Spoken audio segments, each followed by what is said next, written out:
आजकल बहुत सारे हमारे जो यंगस्टर्स हैं जिनको आजकल जेंसी कहा जाता है, तो बहुत ही भटके हुए हैं, उनको समझ में नहीं आता है, लेकिन एक दिन अचानक से उनको धक्का लगता है, कभी किसी का जैसे कह सकते हैं ब्रेकअप हो गया, कभी कोई फेल हो गया और वो सुसाइड की तरफ जा रहे हैं, क्योंकि आजकल सुसाइड जो है बहुत ज़्यादा बढ़ रहा है। कैसे हम उनको समझाएं, यंगस्टर्स को कैसे बोले कि अपने अंदर की शक्ति को कैसे बढ़ा सकते हैं वो? मुझे ऐसा लगता है कि जीवन में जो कुछ भी घटनाएं होती हैं, प्रेजेंट में जीते हुए से चलना चाहिए। हालांकि जब मैं कहूँगा तो लोग ये कहेंगे बाबा तो कुछ जानता है नहीं, कभी प्रेम किया नहीं, ये क्या समझेगा। जिसने कभी प्रेम किया ही नहीं वो प्रेम की कीमत जानेगा क्या, वो मुझे गाकर सुना देंगे। परंतु मैं ये कह सकता हूँ, लाइफ इज सो प्रीशियस। जिंदगी है तब प्रेम है, मुर्दे कभी प्रेम नहीं किया करते। और अगर आपकी जिंदगी रहेगी तो आपके जीवन में फिर प्रेम उतरेगा। और हमेशा ये याद रखना चाहिए, अगर मेरे मन का नहीं हुआ तो उनके मन का हो रहा है, और मेरे मन से पवित्र और बड़ा मन उनका है। मेरे मन के साथ तो धोखा भी हो सकता था, नारद जी के साथ जैसा हुआ। भगवान से उन्होंने अपना रूप मांगा, भगवान ने बंदर बना दिया। नारद जी बहुत नाराज हुए।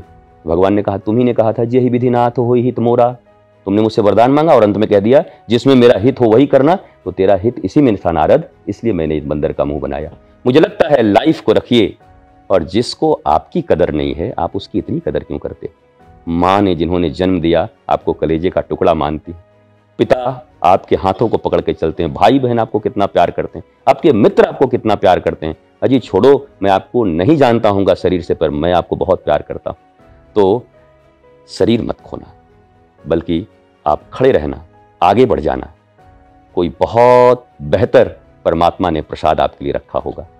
ये भाव से अगर यूथ जिए तो कभी भी सुसाइड की तरफ वो नहीं जाएंगे। क्योंकि महाराज जी ऐसी सिचुएशन आ जाती है कि इंसान हार मान जाता है और उसकी वजह से वो ऐसे जो है स्टेप ले लेता है कि वो अपनी ज़िंदगी तक ख़त्म कर लेता है।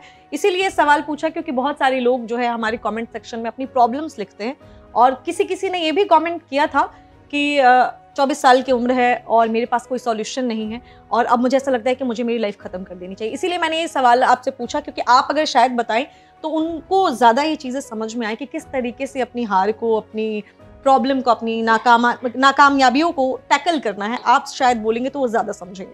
देखिए, एक बात तो ऐसे कह सकता हूँ कि जी के और ऐसा बन के दिखाओ कि वो कभी पीछे मुड़ के देखें तो उनको लगे मुझसे क्या गलती हो गई। दूसरी बात ये, उनको दिखाने के लिए भी नहीं, परमात्मा ने आपको इतना सुंदर जीवन दिया है, भगवान ने कुछ नई योजना बनाई है। आप बिलीव करो, मैं कोई बहुत ज़्यादा चमत्कारी व्यक्तित्व तो नहीं हूँ और चमत्कार की बात नहीं करता, पर पक्का है अगर आप स्टैंड कर गए, खड़े हो गए और उस समय अपने आप को निकाल ले गए, तो जीवन की बहुत सारी वो चीज़ें जिनका इमेजिनेशन भी आपने न किया होगा वो आपके कदमों के तले होंगी और आप सबसे स्वस्थ और आनंदित मनुष्य होंगे। और बहुत ज़्यादा अगर कन्फ्यूज़न है तो आप मुझे संपर्क कर सकते हैं, मैं आपके प्रॉब्लम को सॉल्व करूँगा।